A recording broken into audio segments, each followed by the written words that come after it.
Hello and welcome to another video from the only channel that you need to not only survive the current apocalypse but actually enjoy it. And today's video is going to be about how to make laundry soap. Now I'm not going to make the same old laundry soap, homemade laundry soap video that everybody else is making, but because there ain't no reason for that. Everybody else is making those videos. But there's a couple of things I figured out about it that I think are unique that most people don't know about, and so we're doing that and we're going to make a video about it right now. The first thing you're going to need to do if you're going to make laundry soap is go to a video about making laundry soap, because we're not going to show you that right now. I'm just going to show you the two tricks I've learned about making laundry soap. First thing is, every recipe out there is made out of some kind of oddball number of ingredients. Some people use 1 cup of borax, some use 1/2 a cup of borax, some people use 1 bar of soap, some use 3 bars of soap, and they're real particular about making it exactly the same way every time. But every single one of those recipes ends up leaving you with something left over. And I don't like having stuff left over. I live out in the swamp. I ain't got no air conditioning or heat. And so things like this just turn into solid blocks of like rock. And it's basically unusable. I mean, you could figure out a way to store this, but why? So what I did, I went in my closet. I found all the soap I had in there that didn't have any perfumes or whatever. Because I think most people that make soap are purists. They don't want anything against their skin that's unnatural. As far as I'm concerned, this stuff is unnatural. I think if you use some deodorant soap, it would still make soap. It's not gonna laundry soap. It's not gonna make any difference. But what I did was I had 1 bar of Fell's naphtha, and I think I had 9 bars of ivory. Kind of wish I'd have thrown the other stuff in there, because I had a whole bunch of them little soaps from hotel rooms and just oddball bits and pieces that I've gotten from people. I melted them down just like everybody else does in their soap making videos, and then I distributed this entire box to all of these buckets equally. Just went around with a cup, a cup, a cup. When I got to the end, I still had some left, so I tried to divide that up evenly. Same thing with this. And it still made soap, and it still works. It feels the same on my hands. When I get done, my hands are white and shiny. So here's what we made. And this is when you first make it, you make it really, really thick, and you can use it like this, but it's kind of a pain because it'll separate, and so you got to stir it every time you use it. But the flip side of that is, if you make this into a pure liquid, you're going to have to double the amount of stuff by adding water, and you're going to end up with a whole lot more buckets to store. This is what your soap looks like on day 1. It's this gelatinous stuff. You'll see this in every video about making soap. And see, that's just, I mean, it'll work, and it'll break up in the wash, but it'll separate, and you have to do this every time you use the stuff. But anyways, I'm going to show you now what this looks like after you've added water. See, this is one right here. And you see, every time you use it, it's still going to have those chunks in it. So you got to stir it to get an equal amount of the ingredients. I think that's the one, maybe this one here. Yeah, this one's got a little bit more chunks in it. But here's the next trick. And I discovered this by accident. Oh. When I made my first batch of soap, I still had some store-bought soap with me.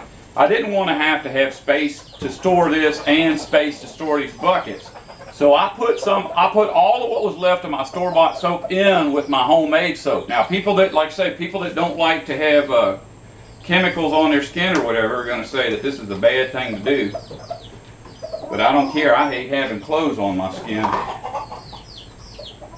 So what we're going to do, and I'm going to close these off. I'm storing these. I don't want to add my soap to that. I want to add my soap to these liquid ones. And you absolutely do not have to special measure this, but I got some friends I told this trick to, and they said use 1 capful. I don't want to store all that, but I don't want to have to buy this again next time either.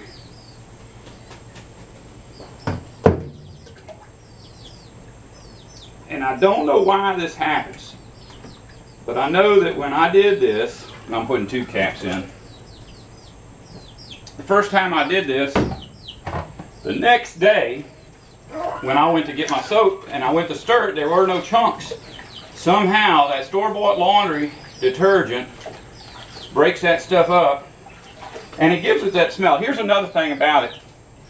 If you live in a house with a person that only believes in buying stuff from the store, they aren't going to want you to use this on their clothes. But if you add laundry detergent, regular laundry detergent, then this stuff smells like their laundry detergent. You can even put this back in their bottle when they're not looking. And they will not know the difference, especially if you get something that's like this one here. This laundry soap ain't got no color. You know, it's just like a creamy color like that.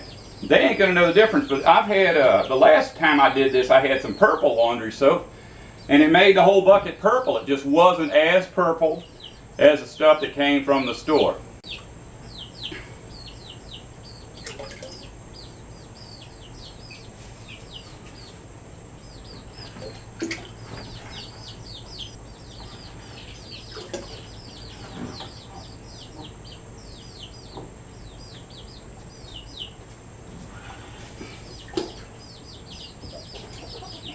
Now remember, the only reason we're putting this stuff in here is so that we don't have to stir it every time we use it. I know it's not a big deal. A lot of people will store their soap in a gallon jug, and all they got to do is shake it before they pour it into the wash.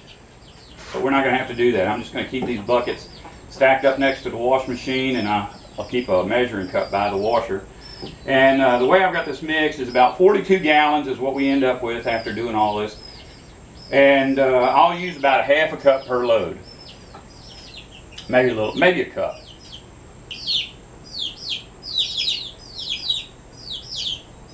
I was actually able to consolidate my 3 5-gallon buckets into 2 5-gallon buckets, and they would have fit quite easily. So we actually got about 40 gallons altogether, because remember, I do have 3 more undiluted, not ready to use buckets in there.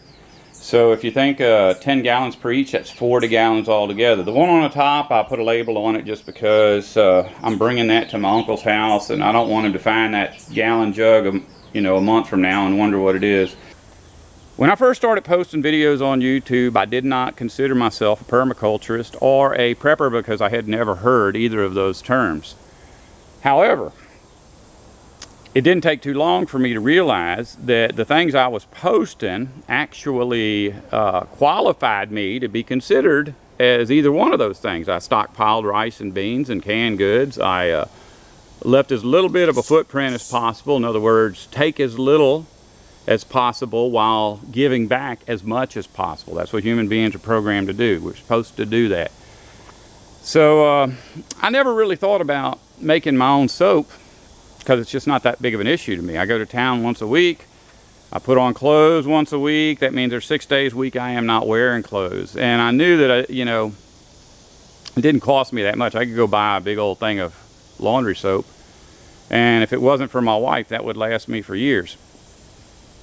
But I've also learned, since I've started sleeping out here, that, you know, I don't want to be carrying this blanket back and forth all the time. That's what I lay on the bottom of my tent. I lay on that. It's summertime. I sweat a whole lot, and it gets to the point where after a few days, it never gets dry. It's just soaked with sweat.